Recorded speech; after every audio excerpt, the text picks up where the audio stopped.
वह 16वीं शताब्दी का आखिरी साल था जब दुनिया भर के उत्पादन का एक चौथाई माल भारत में तैयार होता था। इसी कारण भारत को सोने का चिड़िया कहा जाता था। लेकिन उस समय दिल्ली में मुगल बादशाह अकबर का शासन था। अकबर दुनिया के सभी दौलतमंद राजाओं में से एक था, लेकिन वहीं दूसरी तरफ ब्रिटेन में गृह युद्ध शुरू हो गया। उसकी अर्थव्यवस्था खेती बाड़ी पर निर्भर थी, जिसके कारण दुनिया के कुल उत्पादन का 3% माल वहाँ से तैयार होता था। ब्रिटेन में उस समय महारानी एलिजाबेथ की हुकूमत थी। उस समय यूरोप महाद्वीप की प्रमुख शक्तियाँ पुर्तगाल और स्पेन व्यापार में ब्रिटेन को पीछे छोड़ चुकी थी, जिसके कारण ब्रिटेन भुखमरी के कगार पर पहुंच गया था। इसीलिए ब्रिटेन के समुद्री लुटेरे स्पेन और पुर्तगाल के जहाजों को लूट करके अपनी अर्थव्यवस्था को मेंटेन करते थे। स्पेन का एक घुमंतू व्यापारी यात्रा करते हुए हिंद महासागर, फारस की खाड़ी और पूर्वी एशिया जब पहुंचा तो उसे भारत की संपन्नता और समृद्धि के बारे में पता चला। राजफिश की ये यात्रा इतनी लंबी थी कि उसे ब्रिटेन पहुंचने से पहले ही उसकी सरकार उसे मृत घोषित करके उसका मृत्यु प्रमाण पत्र बनवा दी। उस समय ब्रिटेन के बाद एक दूसरा घुमंतू व्यापारी जेम्स लैंकेस्टर अपने 200 साथियों को लेकर भारत की ओर व्यापार करने का सोचा। उसके बाद वे लोग 21 दिसंबर सन 1600 ईस्वी को पूर्वी एशिया में कंपनी की स्थापना की, जिसका नाम ईस्ट इंडिया कंपनी था। इसे ऐलान किया जाता है ईस्ट इंडिया कंपनी का भारत में आना।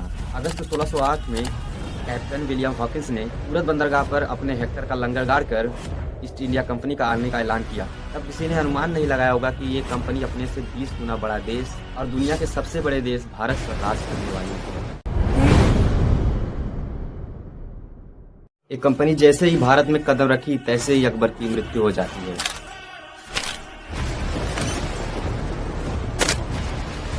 उस समय संपत्ति के मामले में अकबर के आसपास किसी का नामो निशान तक नहीं था, क्योंकि अकबर के पास उस समय 5000 हाथी, 12000 घोड़े और 1000 चीते, 10 करोड़ रुपए, 272 मन कच्चा सोना, 370 मन चांदी, 1 मन जवाहरात। उस समय उस जवाहरात की कीमत लगभग 3 करोड़ थी। अकबर के मरने के बाद उसका बेटा जहांगीर गद्दी पर बैठता है। अकबर के द्वारा बनाए गए सभी कानून को वह नष्ट करना शुरू कर देता है। आज जैसा कानून दुबई में है वैसा कानून कभी इंडिया में भी हुआ करता था। अगर अकबर के समय में कोई व्यक्ति अपराध कर देता था तो उसका कान, नाक, हाथ तक कटवा दिया जाता था। जहांगीर के शासन में आते ही अकबर के साम्राज्य में विकास शुरू हो गया। सड़कें, कुएं, सराय का बनना, सरकारी अस्पतालों का बनना जिससे इलाज फ्री में हो सके। इसके बाद बारी आती है ईस्ट इंडिया कंपनी का भारत में व्यापार करने की। बट ये व्यापार जहांगीर को मंजूर नहीं था, क्योंकि जहांगीर की 40 लाख सेना ईस्ट इंडिया कंपनी के सैनिकों के ऊपर भारी पड़ सकती थी। कैप्टन विलियम हॉकिंस ने दिमाग लगाया कि यदि भारत में व्यापार करना है तो जहांगीर की इजाजत के साथ साथ उसका सपोर्ट भी चाहिए, क्योंकि ये 40 लाख सेना रास्ते में आने वाले कोई भी दूसरे राजा को आसानी से हरा सके और ईस्ट इंडिया कंपनी आसानी से भारत में व्यापार कर सके। बट ये जहांगीर मानने को तैयार नहीं था। उसी को मनाने के लिए ब्रिटेन का सांसद और राजदूत शाही के रूप में भेजा गया। ये ब्रिटानियन 1615 ईस्वी में जब मुगलों की राजधानी आगरा पहुंचा तो राजा से भेंट में शिकारी कुत्ते के साथ साथ शराब की बोतलें भी ले गया, जो उस राजा की पसंदीदा थी। वह ब्रिटानियन जैसे ही जहांगीर से ईस्ट इंडिया कंपनी के व्यापार के बारे में बातें करता, तैसे ही जहांगीर बातें बदल करके शराब और घोड़ों के बारे में बातें करने लगता था। इन अंग्रेजों की रणनीति इतनी तगड़ी थी कि जहाँ पर लड़के ना निकला जा सके वहाँ पर झुक कर निकल लो। 3 साल लगातार उस ब्रिटानी के रिक्वेस्ट करने पर आखिरकार जहांगीर ने ईस्ट इंडिया कंपनी से व्यापार करने पर समझौते पर साइन कर दी। इस समझौते के तहत ब्रिटेन के सभी व्यापारियों को प्रोडक्ट को खरीदने और बेचने के लिए जगहों को यूज करने के लिए परमिशन दी गई थी। उस समझौते में यह भी तय किया गया था कि कंपनी की जहाज राजमहल के लिए उपहार और पुरानी वस्तुएं जो भी लाएंगी उसे सार स्वीकार किया जाएगा। ईस्ट इंडिया कंपनी के सभी व्यापारी भारत से सूत, नील, कपास, नाइट्रेट, पोटेशियम और चाय भारत से सस्ते दामों में खरीद कर अदर कंट्रियों में महंगे दामों में बेच कर काफी ज्यादा प्रॉफिट कमाते थे। कंपनी की जो मेन पूंजी थी वो व्यापारिक पूंजी थी। ये कंपनी भारत से जो भी चीजें खरीदती थी उसके बदले में चांदी देती थी, जो उसने 1621 से लेकर 1843 तक स्पेन और संयुक्त राज्य अमेरिका में दासों को बेच करके इकट्ठा की थी। इसके बाद शुरू होता है ईस्ट इंडिया कंपनी और मुगलों में आमना सामना। साल 1670 में चार्ल्स द्वितीय ने ईस्ट इंडिया कंपनी को भारत से युद्ध करने का ऐलान कर दिया। जब कंपनी की सेना और फ्रांसीसी और पुर्तगालियों के बीच युद्ध हुआ तो कंपनी की सेना धीरे धीरे जीतती गई और धीरे धीरे बंगाल के तटीय क्षेत्रों पर कब्जा करती चली गई। लेकिन जब 16वीं शताब्दी में ईस्ट इंडिया कंपनी और मुगलों के बीच बंगाल में टकराव हुआ तो औरंगजेब का एक भांजा था जिसका नाम था शाइस्ता खान। उसने ईस्ट इंडिया कंपनी को कर देने से मना कर दिया। तो उस कंपनी का जो ऑनर था उसने अपने सम्राट को पत्र लिखा कि बंगाल में ऐसी ऐसी घटना घट रही है। इसके बाद 1686 ईस्वी में उस सम्राट ने 19 युद्धपोतों, 200 तोपों और सैनिकों वाला एक सैनिक बेड़ा मुगलों से युद्ध करने के लिए लंदन से बंगाल की ओर भेज दिया।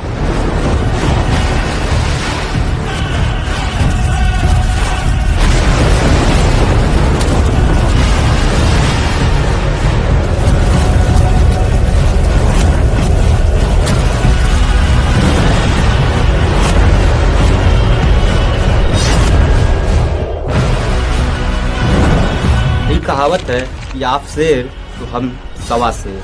उन ब्रिटानियन से लड़ने के लिए इधर भी मुगलों की सेना तैयार थी। मुगल और ईस्ट इंडिया कंपनी के सैनिकों के बीच जब युद्ध होती है तो इसमें मुगलों की सेना की जीत होती है और ईस्ट इंडिया कंपनी की सेना की हार। मुगलों से बुरी तरह हारने के बाद सन 1695 ईस्वी में ब्रिटानी डाकू हेनरी ओबरी ने औरंगजेब के जहाजों को लूट लिया। उस जहाज में जो खजाने थे उसकी कीमत लगभग 6 से 7 लाख पाउंड थी। अगर इसे इंडियन करेंसी में कन्वर्ट किया जाए तो उसकी कीमत 6,76,48,560 से लेकर 7,89,23,320 रुपए थी। इसीलिए मुगलों की सेना ने कंपनी की सेना को मक्खियों की तरह मारा और बंगाल में ईस्ट इंडिया कंपनी के 5 कारखानों को जला दिया और बंगाल से सभी अंग्रेजों को बाहर भगा दिया। सूरत में जो कारखाने ईस्ट इंडिया कंपनी के चल रहे थे उसे भी बंद करवा दिया और मुंबई में भी यही हाल हुआ और कंपनी के जितने कर्मचारी पकड़े गए उन्हें जंजीरों में बांध करके शहर में घुमाया गया और क्रिमिनल की तरह उन्हें ट्रीट किया गया। ये सब हालातों को देखकर कंपनी को माफी मांगने के अलावा कोई चारा तक नहीं था। अंत में ब्रिटेन का साम्राज्य जिस तरह भिखारी भीख मांगते हैं उसी तरह औरंगजेब से माफी मांगी। आखिरकार औरंगजेब ने सन 1690 ईस्वी में उस कंपनी को माफ कर दिया। इसके बाद 17वीं शताब्दी में ईस्ट इंडिया कंपनी चीन से मिट्टी के बर्तन और रेशम खरीदती थी, जिससे उसे खरीदी गई सामान का भुगतान चांदी से करना पड़ता था, क्योंकि उनके पास ऐसी कोई चीज नहीं थी जिसकी चीन की आवश्यकता हो और उस सामान के बदले में सामान ले। इस चांदी को बचाने के लिए ईस्ट इंडिया कंपनी का जो ओनर था उसने दिमाग लगाया कि बंगाल में पास्ते की खेती की जाएगी और बिहार में अफीम बनाने के लिए कंपनी लगाई जाएगी और अफीम को बिहार के कारखाने में बना करके तस्करी के माध्यम से चीन भेजा गया। तब तक भारत में औरंगजेब की मृत्यु हो चुकी थी। औरंगजेब की मृत्यु के बाद जो उसकी सेना थी वो इधर उधर बिखर गई। इसी का लाभ उठाते हुए ईस्ट इंडिया कंपनी ने जो मुगलों की सेना थी उसे अपने सेना में मिला ली, जिससे ईस्ट इंडिया कंपनी और मजबूत हो गई और व्यापार के रूप में हमारे देश में वार करने लगी। उस समय जो हमारे देश के राजा महाराजा थे वो आपस में झगड़े लड़ाई कर करके इधर उधर छोटे छोटे क्षेत्रों में बट गए, जिसके कारण उनका क्षेत्रफल छोटा होने के कारण उनकी जो सेना थी उनकी संख्या भी बहुत कम थी। इसी का लाभ उठा करके ईस्ट इंडिया कंपनी ने पहले मराठों पर आक्रमण किया। जब मराठों की सेना हार गई फिर उसके बाद उसने सिखों पर आक्रमण किया। जब सिखों की सेना हार गई तो जो ईस्ट इंडिया कंपनी की सेना थी वह ब्रिटानी सेना में मिल गई। इस प्रकार हमारे देश की पार्टियां आपस में गठबंधन करके सरकार चला रही हैं, उसी प्रकार उस समय ईस्ट इंडिया कंपनी ने ब्रिटानी सेना से गठबंधन करके 200 सालों तक भारत पर राज किया। और हाँ, अगर वीडियो पसंद आई हो तो चैनल को सब्सक्राइब कर देना। अगर पसंद ना भी आई हो तो भी सब्सक्राइब कर देना, क्योंकि जो नेक्स्ट वीडियो आने वाली हो तो इससे भी धमाकेदार होने वाली है।